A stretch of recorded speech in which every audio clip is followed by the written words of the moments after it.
Welcome to Body Sculpt of New York 6 Weeks to Fitness podcast, where we hope to inform, motivate, encourage, and inspire you towards living a healthier lifestyle. And now, here's your host, the president of Body Sculpt of New York, Vince Ferguson. Welcome to 6 Weeks of Fitness, episode 198.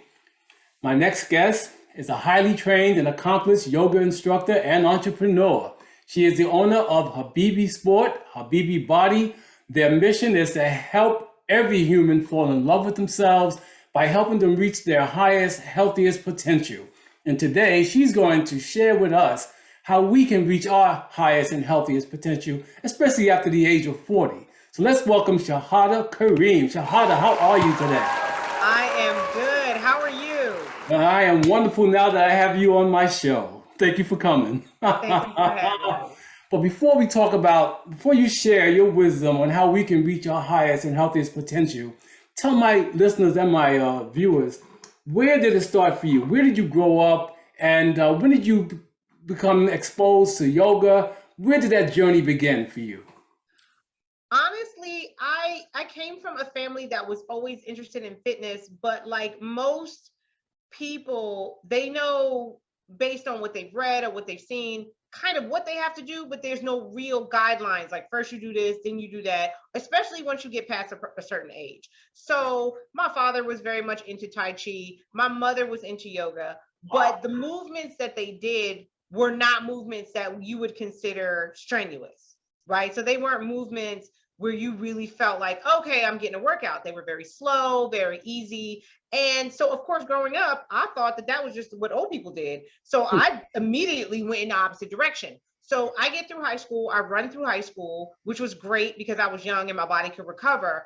But then I got into college and I sat still, stopped running, definitely wasn't working out, put on like 30 pounds. By graduation, I was miserable. Wow. And so I went back to the gym, right? Because that's what you're supposed to be doing. I grew up reading Shape magazine and Muscle and Fitness. Yes. And so those are the things that informed what I thought I was supposed to be doing. So I'm in the gym, I'm throwing plates on barbells, I'm going as hard as I can, I'm trying to bench press my body weight, I'm doing all these things. I'm eating more protein than any human should ever put in their body at a single time, right? Because right, I've been told this is how you build lean muscle. So I'm on protein, I'm on creatine, I'm doing glutamine to recover. I'm doing all the things. Like I'm putting a million supplements in my body.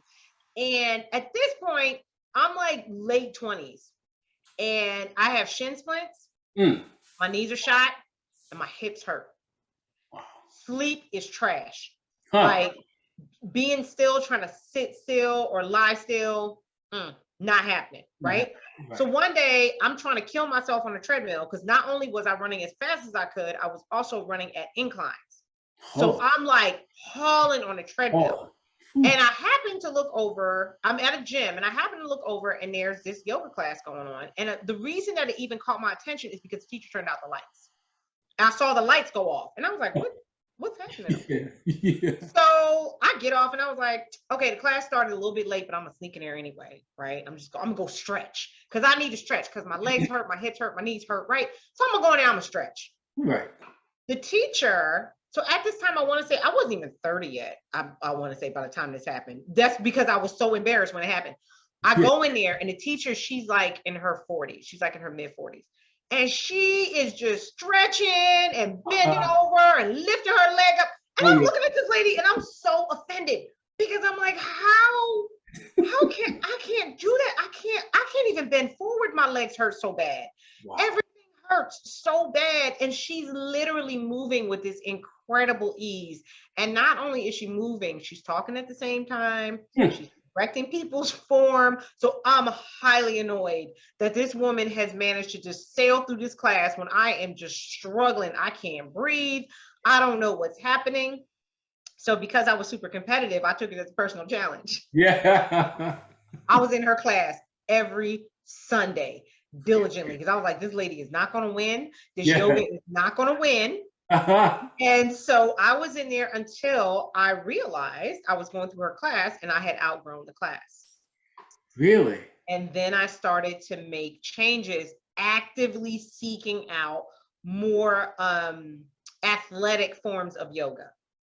So I ended up in a power yoga class, and that teacher, he used to just kill us. I mean, we would be sweating and shaking, right? But that's exactly what I was looking for. Huh. And then I outgrew that class. Really? Huh. And I started leaving the treadmill. I stopped doing 3 hours of cardio. I stopped eating so much protein because the protein was bloating me. I was doing a lot of whey protein. Yes. And it was bloating me. So I was bloated and uncomfortable and annoyed. But I was told that this is how you build muscle. Now, full disclosure, not only was I doing copious amounts of whey protein, I was also addicted to red vines. I was eating a bag of red vines a day. Like me and sugar. Yes. Listen, me and sugar, we used to have this terrible relationship. Yeah. I would eat a jumbo bag, the bag that you buy for a whole family. Yes. I would clear that in a day. I would just Really? have it near me, Yes. and I would constantly just eat the red vines. So one day I'm coming out of the power yoga class, and the teacher hears me talking to another student because she was like, "Oh, I have to stop eating cookies." And I was like, "I don't care about cookies. I don't care about cake. I like red vines." He walks past me very casually. He said, "You know those eat your muscles." I quit that night. Just like that. Just like quit. I was so horrified because I had been killing myself. Yes. Trying to get, this was the Awesome. first time that I made a nutrition connection. Ah. Before then, it was just that workout, get your protein, get your Yes. creatine, get your glutamine, you're Yes. fine. Do your BCAA. So I was the supplement queen. Yeah. I had more supplements than I had food. Really? And then I would just eat the red vines and have a steak, because protein, right? Yeah. Steak and broccoli. That's what I was eating. Steak and broccoli, or like salmon and broccoli. Like that was my diet, because I was told, because every magazine I read was like, this is what you're supposed to do. If you want to build lean muscle mass, they don't talk about constipation. They don't talk about joint issues. They don't talk about lack of flexibility. With that whey protein, nobody talks about bloating, cramping, inability to sleep through the night, all of that. I had all of those things. Wow. Quit the red vines. And I was like, I clearly don't know what I'm doing. So I need somebody to teach me. So I left the gym and I went to a yoga studio. Oh. Once I got in the yoga studio, I also found out that they didn't know anything about nutrition either. They were just like, I'm going to teach you how to stick a handstand, right? So we work until we could stick that handstand and we could put our foot behind our head. So now I'm flexible and I'm strong. Yeah. But my nutrition is trash. Huh. So that's all the way. I was doing that diligently without really paying attention to nutrition up until about 2015. Really? 2015. By this time, I've gotten 2, maybe 3 certifications in yoga, because I started yoga, fell in love with it. I was like, oh, I'm doing this, right? Yeah. So I'm working at a studio where one of the teachers wanted to do a wellness cleanse. What's a wellness cleanse? I don't know anything about a wellness cleanse. All I know is that when I feel bloated, I juice for 3 days and I feel great. And then I go back to eating copious amounts of protein, and then I'm bloated again. And then I juice for 3 days. And then, so this was my cycle, up and down, up and down, up and down. She's like, we're going to do this wellness cleanse. Okay, whatever, right? I go in there, I'm listening to her, and she's saying, in this cleanse, if you eat red meat, we're going to ask you to not eat red meat. We're going to ask you to not have caffeine and ask you to not have alcohol. But if you would like to have chicken and a little fish, that's totally fine.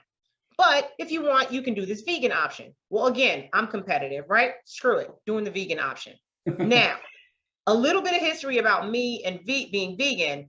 Years ago, back in '98, when nobody knew anything about being vegan, I decided I was going to be vegan. I lasted 2 weeks. That's it, 2 weeks. It was horrifying. Everything had all kinds of animal products in it. Nothing worked. I was starving. I was like, this is horrible. Like, who wants to do this? And I'm going to tell you why I became vegan in 1998.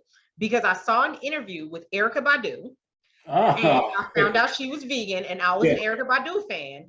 And the question was, she was on Oprah, and Oprah said, what does it take to be a vegan? And she fell out laughing. She said a record deal. Because back then, being vegan was super expensive. You had to buy all these specialty products. It did not work. I lasted 2 weeks. So I had a bad taste in my mouth about being vegan. Then I do this wellness cleanse, and I decide I'm going to do this as a vegan, right? Right. Okay, no, by now, 2015, it's all kinds of new foods. There are cookbooks specifically dedicated to vegan food. The food is not like 2 little pieces of leaf and a cucumber. Like, it's real food. I was like, okay, this is not terrible. Right. So on this wellness cleanse, I start sleeping better. Bloat goes away because I stopped taking all those supplements because I'm just doing this for the cleanse, right? Right. Came off all my supplements. My bloat went away. I started sleeping through the night. Really? We got to 3 weeks. I was like, oh, I'm in. Really? That's 3 it. weeks. So I became vegan in 2015 and I haven't looked back. And I have to explain that story to people because people will think, you know, they hear, oh, you're vegan. Instantly, they think I'm going to judge them. And they're like, well, I'm not vegan. Can I still do your program? Yes, you can still do my program. Right. I don't care if you're vegan or not. I am vegan. That is my choice. I'm happy with my choice. Mm-hmm. It's your body. I tell people this all the time. It's your body. You're the one who's got to live in it. Yes. It's important that you feel good about the choices that you've made while you're living in this body. Yes. So that's my story. And after that, because I could cook anyway, right? I was like, all right, I gotta learn how to cook. Like, I have to learn how to cook without butter, without any type of meat, without fish, without spices that are specifically designed to enhance the taste of meat. Like, when I would make greens, I always make greens with like a turkey wing. Right. Mm-hmm. I had to break that cycle because I was not accustomed to not having meat in my vegetables. I thought I was just that the vegetables were supposed to be seasoned with meat, which is really a backwards way of thinking if you think about it. Vegetables are vegetables, meat is meat. Right. Why do you need the vegetable to taste like meat? Like, exactly. Right. If you think about it, it doesn't make sense. Right, exactly. But at the time, I was very unconscious about what I was putting in my body. As long as it hit a macro, as long as there was a protein, mm-hmm. a starch, and a carb, I felt like, and like a little bit of fat, I mm-hmm. very much used to count my macros. I would look at my plate and be like, how do I balance my plate? How do I count my macros? Yeah. Well, once I became vegan, I had to re-educate myself about that kind of training. That kind of training is very common among personal trainers, very mm-hmm. common at the gym. You hear people tell you all the time, like, we don't count calories, we count macros. Counting, period, is counterintuitive because what ends up happening to you is you think that you have to stay inside of this box and it keeps you restricted in your life. If you're like, oh, I can't have more than 1,600 calories on this plate, or I've hit my calorie limit and it's like 3 p.m. and you're starving, then you beat yourself up because you're still hungry because your body is hungry and you're not listening to it.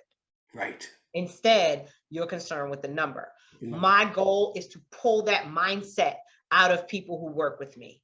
We do not count. I care about how you feel. I make you talk about how you feel because the goal is to shift your relationship with food. You will find that people who constantly diet, who are up and down and chasing that 10 pounds, chasing that 20 pounds, counting macros, counting calories. This is what a balanced plate looks like, and on and on and on and on. All of those are crutches, and they get us out of the habit of having a conversation with our bodies. Your body will ask for things. It will not ask for a food. A craving is emotional. It's mental. But physically, your body needs fat, salt, sugar, and sometimes acid.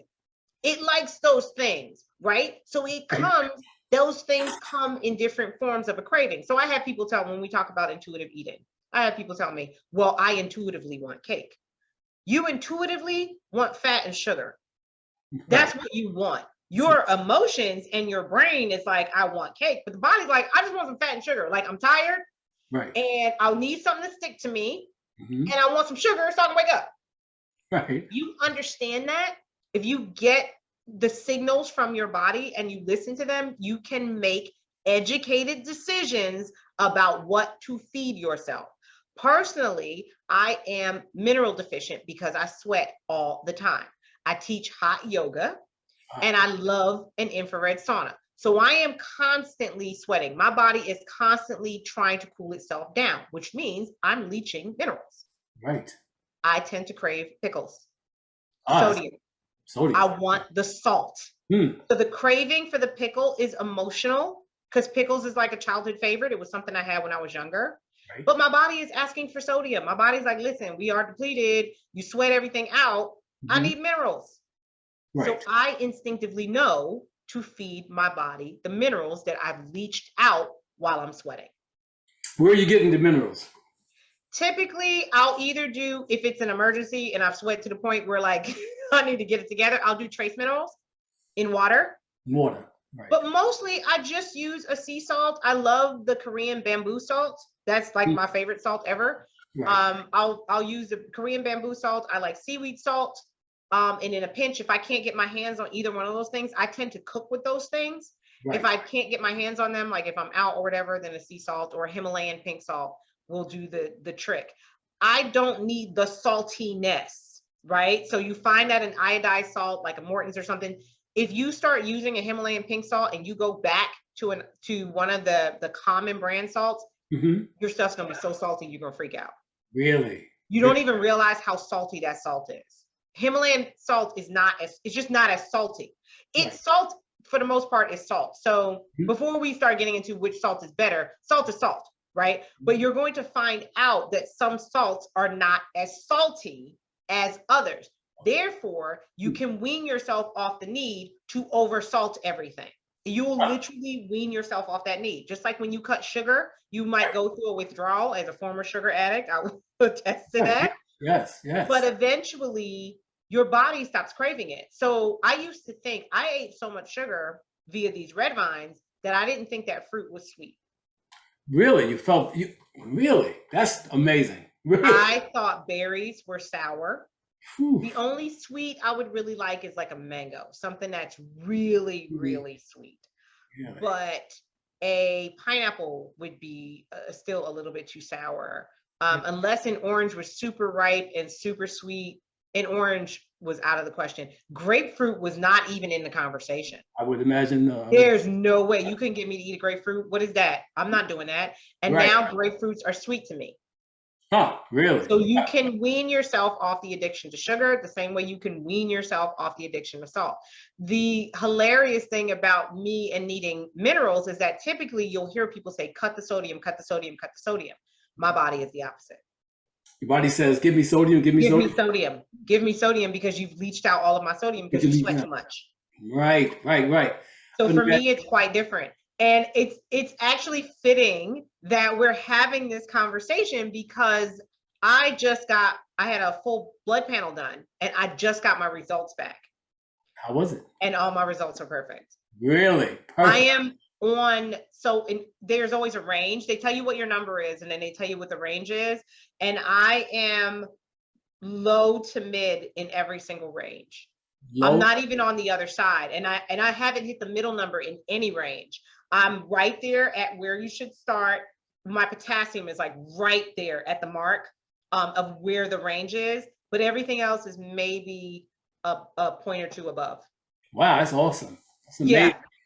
And I was very, very excited about that because it's been a while since I've had a full lab workup.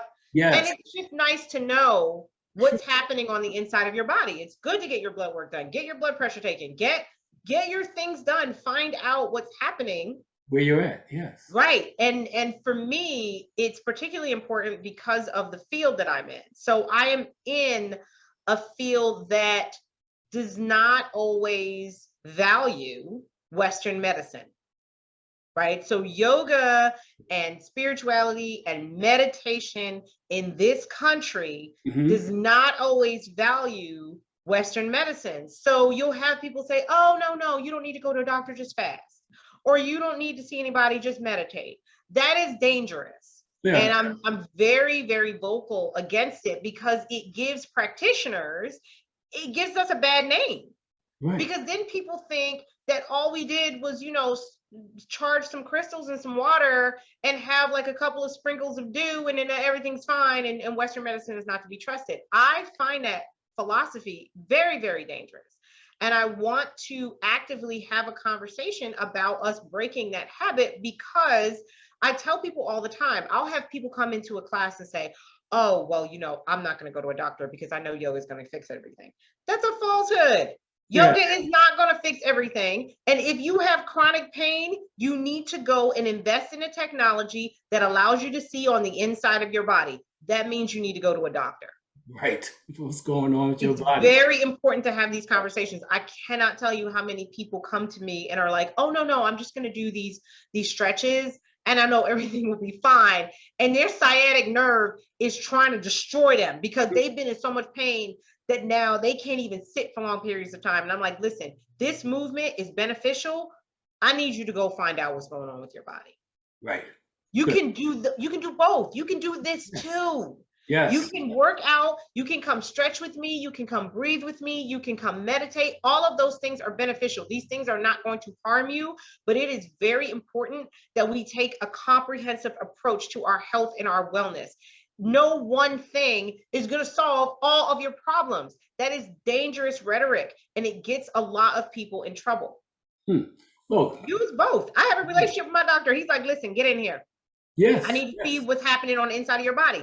I'm staring down a barrel of 50. That's not a joke, right? Your body is still going to age. Yes, most definitely. Right. But I'm so glad I can't be out here being like, I'm just going to do yoga, Yes. and kale and everything's going to be fine. Absolutely not. Because now I am at an age where my body is going through a change. It's getting ready to stop making babies. And things are going to shift and everything is going to look and function very differently. It is really important that I be educated and proactive about what is happening in my body. Yes, most definitely. And I'm glad you mentioned that because so many of us, we're all getting older, all right? The American population, and unfortunately, we're also becoming sicker with chronic disease. Look, the pandemic was no joke. Right. And come to find out, most of the people who were affected had comorbidities. Yes. Right? And so I don't like to have this conversation because it makes everybody uncomfortable. But the reality is you have to stop looking for someone else to solve the problems that are happening in your body. You have to have agency and autonomy about what is happening in your body. And stop thinking that, oh, if I just take this pill or I go make the doctor fix it. I have medical professionals in my family, and that is a regular complaint. People walk in and want us to just throw a pill at them and solve their problems. And it doesn't solve the problem. They keep coming back, they detox and they retox. You know what I'm saying? And I tell people all the time, chronic pain and chronic illness is not a rite of passage in aging. Just because you get older does not mean that you're supposed to have chronic pain or a chronic illness. Yes. That is your lifestyle. It is time for you to take a look at the habits that you've cultivated over the decades and find out how those habits are having an effect on your body. For me, it was sugar. It was red vines. The beautiful thing is that I had this horrible habit when I was in my 20s, so my body was able to recover from it. But I deal with people every day that say, no, I have to have this eclair with my coffee. I have to have this slice of pie. You cannot take this wine away from me. You can't take it as if I am separating them from something that is intrinsically part of their makeup. It's very emotional. And let's not even get into culture. Dealing with people and culture, no, we have to have this food. This is part of my culture. This particular part of your culture is killing you. Thank you. Yes, we have to be honest about that. And I am so sorry that everybody else in your family engages in the exact same cultural habits and appears to be doing fine. For some reason, you just got the short straw and you're the one who's having all the problems. Sometimes things are unfair. I'm very sorry about that, but this is your body. And you have to decide how you are going to take agency and really take control of your health. Stop worrying about what your cousin looks like. Stop worrying about what your mom or your dad or your siblings look like. Even though they do the same things that you do, this is having an adverse effect on your body. So let's talk about your body and how we can balance you out. Good point. And how do you reach out to your clients and show them how to balance it out, especially if they're over? With honesty.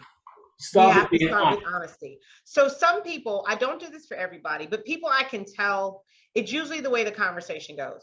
Oh, I'm really healthy. I already eat really healthy. I work out 3 days a week. Everything's fine. And I'm looking at this person and I'm looking at their eyes, because I typically look for the clarity in the eyes, clarity in the skin. And I'm not talking about common skin problems, but there is a clarity in a person's skin, whether they have acne or whatever, that tells me that their skin barrier is healthy. If that skin barrier is not healthy, if the eyes are cloudy, if we're talking about fatigue, inability to sleep, I must have that cup of coffee at 4 o'clock in the afternoon, then I already know that no matter how healthy you declare yourself, we got to talk. Something's up. So typically I'll ask them to keep a food diary. So keeping a food diary is funny because, of course, for those 3 days, I said, tell them, just tell me what you're eating for 3 days. I don't care what it is. I'm not judging you. I don't care. Whatever you eat, just write it down, because what it's going to teach me is not only what you're eating, but when you're eating. When? So, of course, for that next 3 days, they're on their best behavior, right? Yes. So the food diary looks like asparagus and chicken breasts. Yes. Non-caffeinated herbal tea. Oh, every day, yeah. Oh yeah, every single day. Water, right? Tons of water. Please. So the food diary is what they think is perfect. Yeah. Right. So they're on their best behavior. Yeah. They turn in this food diary and they're super proud. And what I typically find in the food diary is that they are under eating. I typically find that they're under eating, and they're eating at times that are not compatible with their sleep-wake cycle and with their lifestyle. Because we don't live in an Ayurvedic society, right? We don't live in a society where we rise and sleep with the sun. Some of us work at 2 o'clock in the morning. Yeah. We don't live in a world where we are literally in harmony with nature. So that means that your cutoff period of eating, there was this whole thing that went around a few years ago where they were like, don't eat anything past 7 p.m. Well, that doesn't work for a person who has to go to work at 2 a.m. Right. Yes. Right. True. So my job is to teach them how to set their own internal nutritional clock based on their lifestyle. There are no hard and fast rules for every single human. We're very different. We respond differently to different things. And the other myth is that just because a thing is healthy, that it's also healthy for your individual body.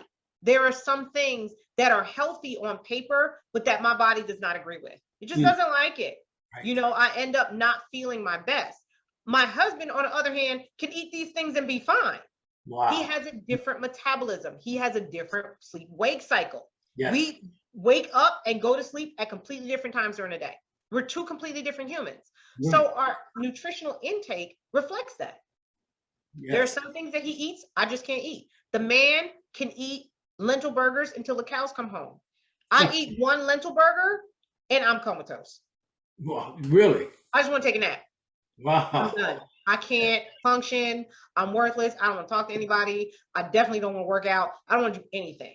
He's like, okay, let's go. He can run a marathon. Like that for him is fuel. He needs more protein than I need. Remember before I was overloading on protein? Right. My body doesn't need that much protein. Wow. Now what I'm completely overloaded. Wow. Now, again, talking about people as we get older, because I think we're moving less. And I've been to your Instagram page, and there's a lot of movement on your page. How important is that as we age? Oh my goodness. Move your body every single day. I'm not telling you to go run 10 miles. I'm not telling you to beat yourself up at the gym, but get up and move your body every single day. As we get older, we lose joint mobility. We lose the fluid that keeps our joints super lubricated. We also lose the ability to quick recover. We have to help that ability along. As we get older, the body is trying to break itself down. So to be completely morbid, the body from birth to about mid-30s is living. And then from about mid-30s on, it's preparing to die. That sounds terrible, right? Yeah, when you say that to people, they're like, oh my God, yes. Trying to die. It's just the natural function of things. We stop doing the things in the beginning when our body is developing We have quick recovery times. We're building all types of bone density and muscle mass. All of these things are happening, and we can do things to our bodies when we're younger that we definitely can't do when we get older, because our body is like, okay, so we've done that, right? We're not developing anything new. We don't need to have more bone density because we're not growing anymore. Like, we're pretty much done. So now we're just going to get ready to wrap it up. That means everything starts going downhill, especially when I'm dealing with women in hormone shifts. So once they get past 40, really, I start them at going past 40, even though 45 is really where they're going to start to see the shift. Your hormones are going to shift. Your body is not interested in making babies anymore. This does not mean that you're not going to get pregnant if you're not careful, but it does mean that you are just not going to be producing as many hormones because your body doesn't need them anymore. So, okay, we did that thing, right? We had the kids, we're done. So especially as you get into your late 40s, you start going into your 50s, your periods are going to get irregular. You'll go through what we call hormone surges. All of this affects your metabolism. It affects the way you process food. It affects your rest cycles. It affects your mood. I teach them how to balance those things out. I can usually tell if I have a person going through a change, even when they haven't given me their age, because the symptoms present pretty much the same. Right? So I'm like, okay, so we need to get your energy stores up, because you cannot have this 4 p.m. cup of coffee is killing you. So let's do something different. When do you start to feel weird and fatigued and tired? And what do you do to combat that? Typically, it's a sweet pastry, a thing, that's your sugar spike. Right. And then your caffeine. Happy, right? But then they live off of that sugar spike long after the crash, because the crash happens a couple of hours later. They get themselves to starving point. This is at about 8:30, 9 o'clock at night. And then they consume like copious amounts of lasagna. Because now I'm starving. So I'm going to eat everything. And I need something to stick to me. So I want salt and fat, right? That's the cheese. I want the fat. I need something to stick to me. And then that keeps them up. So they got another energy burst because they just ate this ridiculously heavy meal, right? So now they're going to be up and restless and really not wanting to settle in. The body also can't digest because you just put a whole bunch of stuff in. The body's now in shock because it was in starvation mode a few hours ago. Now it's in shock and it's like, okay, I got all this food. And you are sitting still and you're not moving. So you're not helping me. Right. 11:30 rolls around and they need cookies. Cookies. Something to snack on. A handful of trail mix, something, reading a book, looking at the phone, on a computer, watching TV, whatever. But now we're getting closer to midnight. We're getting closer to the next day. Your body has never gotten a rest. Right. It has never gotten a chance to digest. First of all, you have these massive gaps between your eating times. So your body's going into starvation and then it freaks out, sends you the signal to panic, and now you consume everything. If you happen to be out, you're going to end up in somebody's drive-through. Because now you're just trying to satisfy that need, satisfy that craving. Right. It's very unconscious. People don't even realize that they're doing it.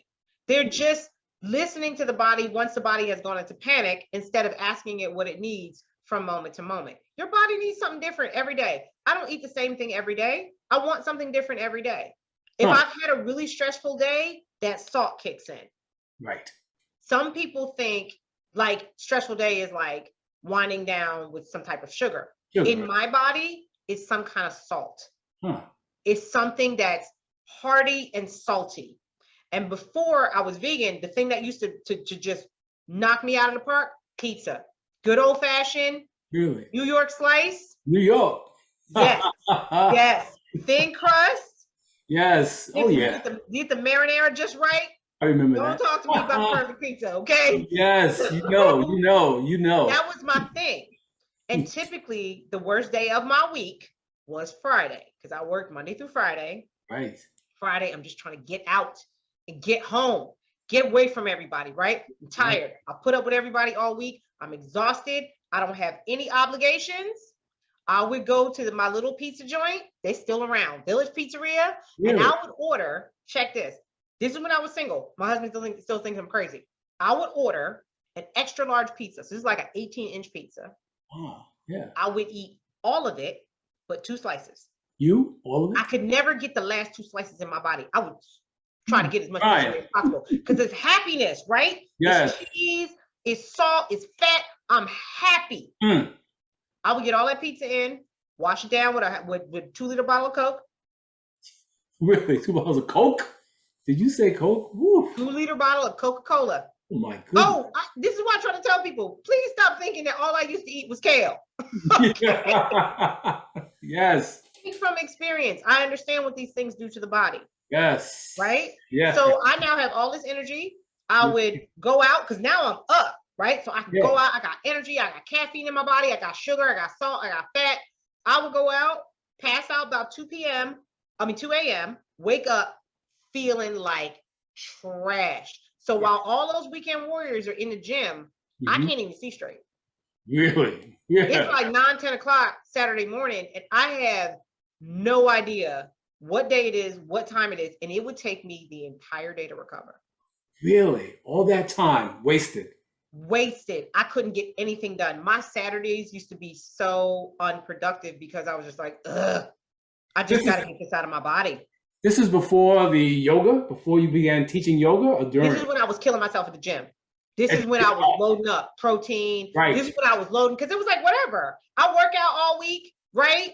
I'm hitting the protein. I'm hitting the supplements. Right. What's an extra large pizza? Yes. And Yes. this is the thing. Even as I say that to people, I do not want to tell people that pizza is evil. It was the way that I consumed this ridiculous amount. I got almost an entire extra large pizza in this body to the point where I couldn't breathe. Amazing. Because I'm unconscious, right? I'm not thinking about what I'm eating. I'm just like, gimme. Because I've been starving. I work my body up to this. By the time I would get that pizza, I was ready to eat everything. And most people think, okay, so I ate all that pizza. I'll go to the gym. I'll burn it off in 2 hours. That's not the case, right? Your body doesn't work that way. Don't work that way. But most people think it does. They do. They're like, oh, I had a cookie, so I'm gonna run an extra mile. No. Your body, you cannot outrun. I tell people this all the time. You cannot outrun your fork. Yeah, my favorite line. Cannot. Stop trying. That way leads to madness. You're gonna drive yourself crazy. Yes. Nutrition supports fitness. Yes. Fitness does not support nutrition.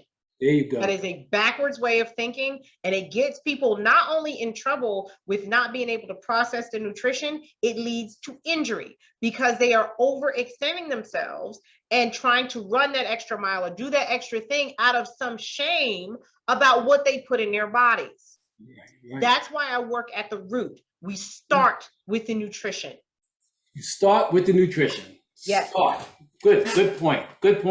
I had a doctor, I interviewed a doctor recently, and she was saying, Dr. Sanaz, she was saying that even for somebody who's an avid runner, who runs all the time, the first thing people focuses on is nutrition. That's what you need to get a handle on first, not the exercise, but nutrition. And that's what ends up happening with good nutrition is your body, it's now energized, it's fueled, it's nourished. It can do things for you. It can now serve you. You serve your body with balanced nutrition. It can now serve you with exercise. And that's how you start to surprise yourself. That's how you hit milestones and surpass them. At my age, I can do things that I was not able to do in my 30s because I was tearing my body up, thinking if I just do this more, then I'll get better at it, right? Forget the nutrition, not even thinking about the nutrition, eating red vines, swallowing all types of protein. If I just run further, if I just hit this harder, if I just put another plate on this bar, then I will win. And then I won't have to worry about it anymore, which is absolutely, absolutely not true. Exactly. So to be our happy, at our highest, healthiest self, it's going to take nutrition. It starts with you being honest about yourself. Starts with being honest about yourself. Who are you? What do you like? What are you naturally attracted to? I don't believe in feeding people food that they think is disgusting because they're not going to eat it, or they're just going to do it long enough to shut me up, and then they're going to fire me and go eat what they want to eat. Right. But because that's that temporary way of thinking. Right. The temporary way of, I just got to, if I can just do this for this program with this girl, I can lose this 10 pounds, right? Then I'm going to go back to what I'm used to. And then they get confused. I don't know what I put the weight back on. I don't know why I can't sleep. I don't know why I'm bloated. I don't know why I'm constipated. We have to have a conversation. This is a way of life. And the other trope that we get stuck in, and you definitely see this in the vegan community, is that we get stuck with substitutions. Okay. Substitutions are an illusion. Huh. Really? You are better off eating the thing. You're better off doing the thing than eating a fake version of it. Eating the fake version of it. Huh. Processed food is not good for you. Mm-hmm. And when we have the processed food conversation, then people want to say, oh, well, you know, oats are processed, because they are. They're picked and they're rolled. But that's not what we're talking about. We're talking about highly processed foods to the point where you are now creating something out of nothing. Right. Because you're looking for a substitution. So my favorite quote is that there's no such thing as junk food. There's junk and there's food. Oh, right. Junk is not food. Right. So eat the Very whole good. foods, eat the whole versions of the thing, and ask yourself what you need. Because if you learn what you need, you can eat those things accordingly. I used to eat copious amounts of red meat. I could make a mean steak. Listen, okay? Yeah. You can smell my steak down the street. And when I stopped eating meat, I was like, oh my God, what am I going to eat? I can't eat steak. Let me go find some substitution steak, right? Let me go find the vegan version of the steak. So I started out as a processed food vegan. A lot of vegans do. They start out just trying to replace the one thing. You decide you don't want to eat animals anymore. So then you eat the vegan version of that animal. The animal, yes. Still a processed food. Mm-hmm. Yeah, it's still the same. Still a processed food. And it's actually, in the long run, going to do more damage than if you just had the chicken breast. Right. Yes. That is blasphemy in the vegan community. I will absolutely get flamed for that. But it is ridiculous for us to be dishonest about these things. Wow. That's a dishonest trope. Or, you know what? You could just stop eating it. You could just stop worrying about the substitution and the fake version. Right. And get in touch with your body. Right. I've been vegan since 2015. I am not apologetic about that. I do not feel any kind of way about that. I love the way I feel. I love the food that I eat. I don't eat substitutions. So you're only eating whole foods, living foods. Yes. Foods that have life, electric foods, right? For your body. Right. Nice. Very good. Now, that does not mean that occasionally I won't have chips. That technically was a living food, like back before it got sliced and fried, right? Okay. Yeah. Well, I'm not going to sit up here and pretend that I have my own garden and everything I eat is from the earth. That's absolutely not true. Right. But we absolutely approach this from a balanced perspective. And we've gotten to the point in the food industry where you don't, like for me, I eat siete chips. So they're not made from potatoes, they're made from cassava root. Oh, okay. They're easier on my digestion. Right. So if I have a person that tells me, I love chips. Like, I don't think that I'm going to be able to give up chips and guacamole, right? Because that's like their thing. Right. And I send them a recipe for guacamole and I tell them to go get some siete chips. Okay. And they are so happy. They're so happy. Because we have to destroy the notion that just because you want to get healthy, that you now have to restrict. You now have to punish yourself. That's not sustainable. Right. It's not a good idea to tell a person, oh, no, you can only have 1,300 calories.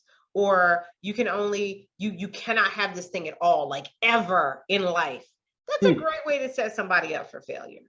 So a lot of times I'll wean and I'll find the root cause of a thing. So for chips, it's a crunch. People are literally, they want the crunch and they want the salt, and carrots are just not cutting it. Because usually somebody will be like, well, eat a carrot. And you're like, I don't want a carrot, I want a chip. No, rabbit. Yeah. If I wanted a carrot, I would eat a carrot. I don't want a carrot, I want a chip. Okay. Yes. Let's figure out how to address this without you feeling awful afterwards, both physically and emotionally, because food is emotional. We try to pretend it's not. We're like, oh, no, just eat these things. Especially, those of us in the fitness industry, in the wellness industry, we try to act like it's completely disconnected. You just eat your macros, count your calories, stop getting attached to stuff. This is why the health and fitness industry is a multi-billion-dollar industry, and we are fatter than ever. We are more unhealthy than ever. Yeah. Because of this weird temporary thing that we want these quick fixes. We want it to happen yesterday. Yes. Right? Yes. And we also don't want to give up what we feel like something's being taken from us. So, and we think that something's wrong with us because we feel that way. That is a very natural reaction. You should not be ashamed of that. You should not be ashamed of feeling like, is this going to make me suffer? Who wants to suffer? No. I don't know anybody that's like, oh, I want to suffer.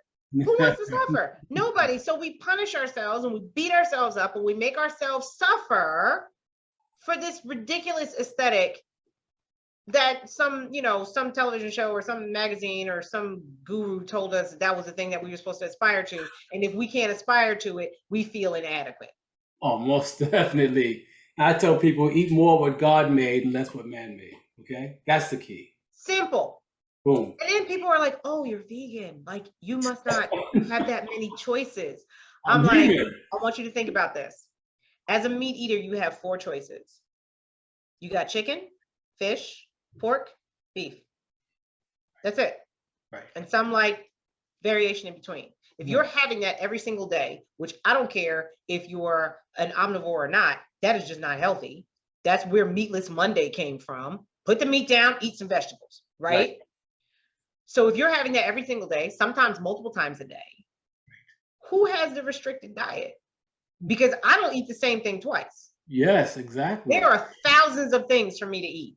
Wow. You eat 4 things. I saw quite a bit of them on your Instagram, page. Right. Awesome. Oh, I love to cook. I love food. I Awesome. tell people all the time, I love food. I don't believe in portion restrictions. I don't believe in counting calories. I don't believe in counting macros. I love abundant food. I like to feel full. I like to be excited about taste. Yes. I don't like things that taste bad. Yeah. I saw a hilarious meme that said eating out at a healthy restaurant is like, I could have made this myself. Really? Sometimes we go out and I'm like, yes, I would have done this better. Like, I would have added this and taken this away. So sometimes if it's a place that we're really familiar with, I'll say, can you ask the chef to just like, throw that in there, move this around a little bit, put a little extra, and they'll just hook me up because they're used to me. Oh, okay. Right. Get her out of here. But sometimes they take it as a challenge, which I really love. I love a chef that's adventurous. Like, what do you want? Really? Challenge me. And then it's like a little game and I'll see what they can do because I can cook. Yes. So I'm like, if I go out, if I'm gonna pay you to cook for me, impress me. Yeah. Right? Yes, most definitely. Yeah, I'm paying you, right? Right. Oh, that's a good point. Now, who are your ideal clients? I would say an ideal client is a client that is willing to do the work and that understands that there are no quick fixes. And I'm in it with you. I will tell people all the time, listen, I'm going to always be next to you with glitter and pom-poms, jumping upside down and cheering you on, always. But I will not drag you. I will not carry you. Okay, good for you. This is not a place for you to be told that the things that have been hurting you up to this point are okay. I will tell people in a heartbeat, I'm not for everybody. I'm not offended if you don't want to work with me. Oh, I hear I'm you. really okay with that. I hear you. Do you interview clients? Sometimes, and I've fired clients. And you fire clients? I have fired clients. Wow. Awesome. And that is usually comes as a surprise. But when I say to them, we're not compatible. We're not compatible. You want to make excuses, or you just want to only do right or do right by your body, because it's not even a universal right or wrong thing. But when I explain to them, like, you are literally hurting yourself. What are you gaining by hurting yourself? That's what you're doing. Whether you want to admit that or not, that's what's happening. Wow. If that's the way you want to live your life, it's your body. That's fine. I respect that. Yes. But it puts a strain on me if I am constantly, every time I come in contact with you, if I am constantly looking to course correct you. We're not making any progress because we are always starting from the beginning. Yes. Because you had to have 6 glasses of wine last night. So now you can't move. Yes. I'm asking you to do something and you are having the hardest time just breathing.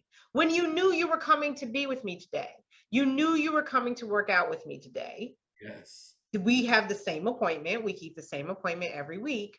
And every week, we are starting from scratch. So then my question is, do you just want to hang out with me? Are you paying for my company? Yeah. Yeah. Do you just want a friend? Because I'm a very expensive friend. I hear you. So what are you doing? Why are you here? Wow. It's Yeah. clearly not for the reasons that you stated. So let's be honest. Did you think that if you paid this fee, that magically your body and your brain would fall in line and you would instantly become this human being that you have not been up to this point? Yes. I know people who join expensive gyms because they think paying that monthly gym membership will somehow turn them into a person who works out, even though they never worked out before then. I'm like, just go to the Y. It's cheaper. Yes. And so that way, if you don't go, you're not out of $600 a month. Right. You're out of like 20. Right. Exactly. Yeah. You paying more money is not going to make you more of something that you naturally aren't. Right. So those are uncomfortable conversations that we have. And sometimes I even tell people, listen, I'll look at just what they're asking for and I'll tell them, I'm not the right fit. I can probably recommend somebody to you. Wow. Wow. I can send you someone who will yell at you or who will allow you to make excuses or who will just separate you from your money and not really care if you have a result or not because you don't care. So why should they? Right. I am not that kind of guide. I will not do that. I am disinterested in carrying anyone. We are a community. We lift each other up because I don't do this by myself. Right. Right. When they decide to work with me, they get put in a community of human beings. And there's always somebody in that community that can talk to them. Always. We have people from all walks of life. There has not been a person who's come to me yet that I can't think of 3 people that they should talk to in that community. I'm like, oh, such and such is dealing with that. You know what? Y'all reach out to each other and I'll do a digital handshake. This person is dealing with fibromyalgia or cancer or chronic back pain or foot pain or having skin rashes or skin issues, caffeine addiction, sugar addiction, substance addiction. We cover the gamut. Wow. Wow. We tend to work with people who don't fit what would be your ideal, the I want to lose 20 pounds people. We have some of those, but most of my people are recovering from substance addiction, are recovering from not only just weight addiction in that I put on an extra 30 pounds, I put on an extra 250 pounds. Really? That extreme? Yes. One of my clients lost 250 pounds. In your class, in your program? It took us 3 years, but we did it. Wow. Yeah, but then that was... We don't believe in rapid weight loss. Thank you. Thank you. Thank you. Thank you. Now, are your classes virtual or in person or both? Both. All right. So someone... Go ahead. My classes, we live stream every Sunday. We live stream. Okay. We live stream that class every Sunday at 9:15 Pacific Standard Time. People are perfectly welcome to buy a class pass and come in and take the class with us. I teach in person 5 days a week. 5 days a week. I teach 5 days a week, but one of the classes is invite only because it's too hard. Oh, really? I wanted to have one advanced class. As a matter of fact, that class is tonight. So Fridays are invite only. We don't allow people to come in. Those people have been training with me for years. Really? So some of the really insane things, I don't know if you saw the wheel move that one of my clients did with Around the World, where she basically took her foot all the way around. I think I saw that on the Instagram. She had to train for that. Really? She had to work on that. And that's just a very small part of what we do with those wheels. So I would never have a beginner come into that class because they would be like, oh, this is not for me. They would just give up and walk away. Yeah, I would imagine so. Yes. So yeah, we don't, and I don't want to discourage anybody. I would really want people to look at those things and say, what is it going to take? Yes. How can I work up to that? So I always tell people, listen, just come to the 12 o'clock, to the 9:15 live stream on Sunday. Even if you sit there and eat ice cream and watch us work out, get an idea of what we're doing. Have an idea of what we're doing. I do prefer to have the cameras on so that I can correct form, but everybody doesn't want to put their cameras on. That's fine. Right. Just at least see what we do. Wow. Nice. You know, it's the same group. We're all different ages, all different ethnicities. We laugh, we scream, we cry, we cuss. Mm. All those things happen in class. It's perfectly fine. I don't even care. It's Yeah. like, it's fine. Just breathe. Yeah. Right. Yes. Yes. And then if you're more interested and you want to work out virtually, because we do allow people, if they want to come to a class during the week and they are not local, Right. we allow them to buy a virtual pass.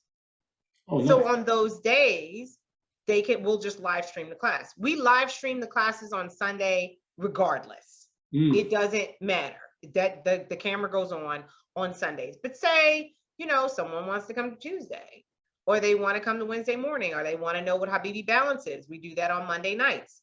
We'll just set the camera up. Wow. And you Are come you hang out with us. Are you ever off? I mean, on Saturdays, are you, is that your So I just switched the off day. It used to be Wednesdays and Saturdays, and now it's Thursdays and Saturdays. Thursdays? So you give yourself two So I days take 2 off. days off.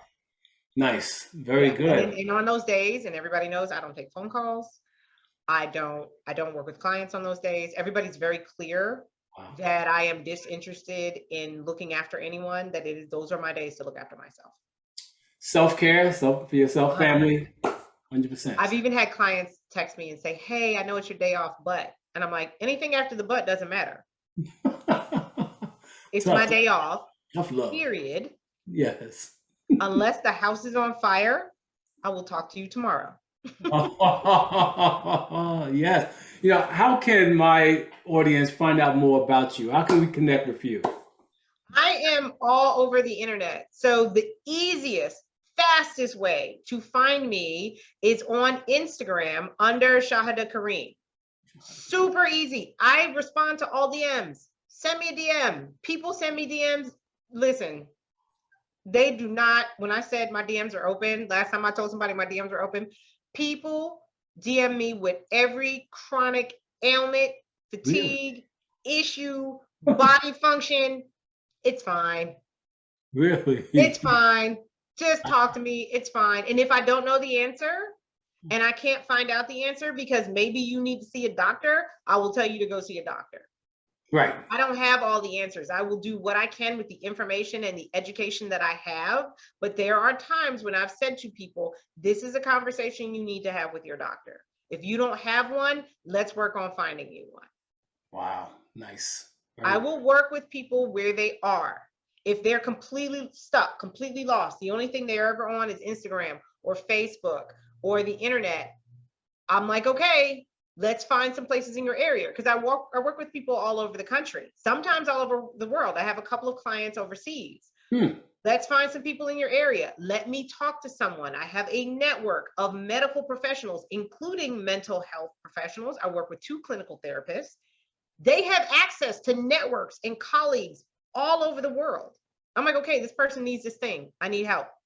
Help me find somebody for this person. Help me find an organization where they can go. Help me find a nonprofit where they can volunteer. All of our cancer patients, we send them to one of my favorite nonprofits because the fee, it's free. There is no fee. It's a donation-based nonprofit. So all of the services are free to members. Oh, so nice. all of my cancer patients I send to the Foundation for Living Beauty because there's never a charge. Wow, nice. It's completely donation based. Wow. So that's good news for someone who's already dealing with something that's super stressful, and they may not have the money or the resources.